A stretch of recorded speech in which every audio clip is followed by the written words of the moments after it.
All right, so let's consider another example here. Here we have the integral from 3 to 7 of dx over square root of x minus 3.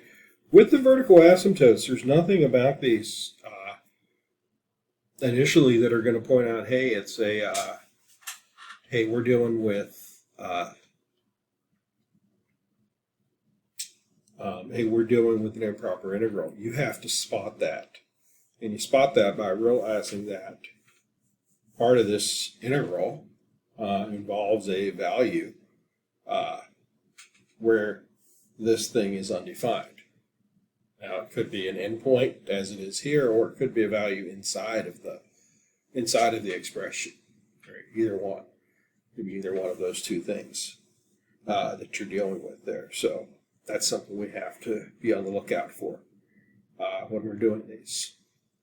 And so we see that that's the case. We do have this value 3 where the denominator is division by 0. So we set it up as a limit as b approaches that value. In this case, 3 is the lower limit. So this would be the limit as b approaches 3 from above of the integral from b to 7. It's defined everywhere else, so there's no issues there, of that quantity, x minus 3 to the minus 1/2. Now I write it this way because then I recognize that it's ready to carry the substitution through. Right? I have the x minus 3 to the negative 1/2, right? And I have the derivative of x minus 3, which is just 1. Right? So it's ready to carry the substitution through. I have u to the minus 1/2.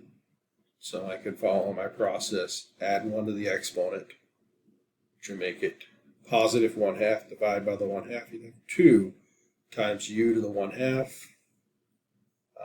So we get limit as b approaches 3 from above of 2 times u to the 1/2, 2 square root of x minus 3. Evaluate it between b and 7. So then we start to evaluate that. Limit as b approaches 3. Plug in the 7. That's going to be 2 times the square root of 7 minus 3. 7 minus 3 would be 4. Square root of 4 is 2. 2 times 2. All of that would be 4. Minus 2 times the square root of b minus 3. And then we just let b take on its value of 3, which we actually can here. Right? It's bigger than 3, so b minus 3 is always going to be positive. So as you plug in 3, that's going to be 0.